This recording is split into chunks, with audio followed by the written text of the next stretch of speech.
Jika sahabat-sahabat jamaah bertanya, Rasulullah tidak bertasawuf, Rasulullah tidak perlu tasawuf, Rasulullah adalah sumber tasawuf. Rasulullah tidak bertariqat, Rasulullah tidak perlu tariqah. Tariqah itu jalan, jalan itu dibutuhkan selain Rasulullah sallallahu alaihi wasallam. Beliau sudah dekat kepada Allah, tidak memerlukan jalan. Beliaulah jalan terdekat kepadanya. Oleh karenanya, pertanyaan kurang tepat kalau kita mengatakan tidak usah bertasawuf, tidak usah melakukan ini dan itu, Rasulullah tidak melakukannya. Sahabatku yang makanan Allah, Rasulullah tidak pernah setiap selesai satu rakaat membaca kulhu. Lalu ada sahabat membuatnya dan Nabi tidak membid'ahkannya. Artinya apa? Tidak semua amalan yang Nabi tidak buat itu bid'ah. Lalu apa itu bid'ah? Syekhul Islam Ibn Taimiyah dalam dua karyanya Fatawa, Al-Fatawa Al-Kubra dan Fatawa Ibn Taimiyah yang kita sebut Majmu' Fatawa. Beliau ini imam yang sangat keras terhadap bid'ah. Apa katanya? Al-bid'atu ma lam yadulla alaihi dalilun syar'i. Bid'ah itu bukan yang Nabi tidak buat, bukan satu yang Nabi tidak ketahui, bukan sesuatu yang tidak ada di masa Nabi, bukan. Bid'ah itu ma lam yadulla alaihi dalilun syar'i, sesuatu yang tidak ada dalil syaraknya. Dalil syariat itu sangatlah banyak.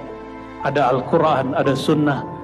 Kalau orang awam tahunya itu, tapi orang yang alim ada lagi, ada ijma', ada qiyas. Orang yang alim tahu lagi, ada namanya uruf, ada masalihul mursalah, ada qaulus sahabi, ada macam-macam. Apabila ada satu amalan mengikut salah satu dalil itu, maka dia tidaklah bid'ah. Maka jangan dipertentangkan antara sahabat Rasulullah dengan Rasulullah sallallahu alaihi wasallam. Inilah yang dikatakan oleh Imam Salafus Saleh, imam yang menjadi imam ruhani sampai hari ini, bernama Abul Qasim Junaid Al-Baghdadi rahmatullah alaih. Apa kata beliau?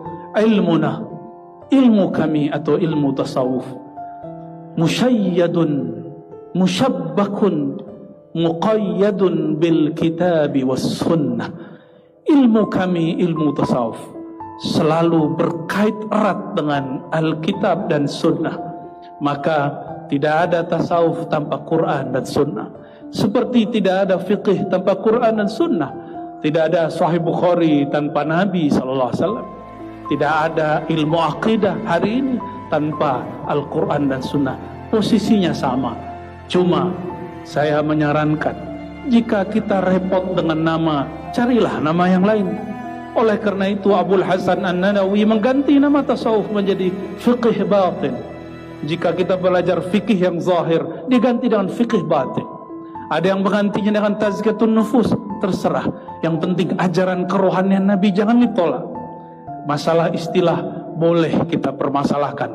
Seperti di masjid ini, azan 2 kali dalam hadis Nabi sabit, hadis sahabat, tidak ada yang berdebat. Tetapi yang kita pertahankan justru yang diperdebatkan, yaitu sholat 2 rakaat sebelum imam khatib naik mimbar.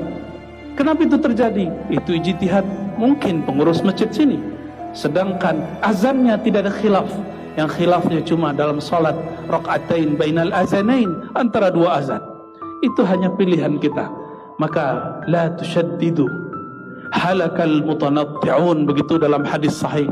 Sungguh celaka orang-orang yang mutanatti'un, yang sangat saklek beragama, yang sangat jumud memahami agama. Semoga Allah Subhanahu wa taala memberkahi kita semua. Nasallallahu yubarik lana wa lisairil muslimin, wa nasallallahu al-ghaffar ayaghfirana, wa nasallallahu sattar ayasturana, wa nasallallahu ayasturana wal muslimin wa yansurana wal mujahidin. واستغفروا أيها التائبون إنه كان غفارا.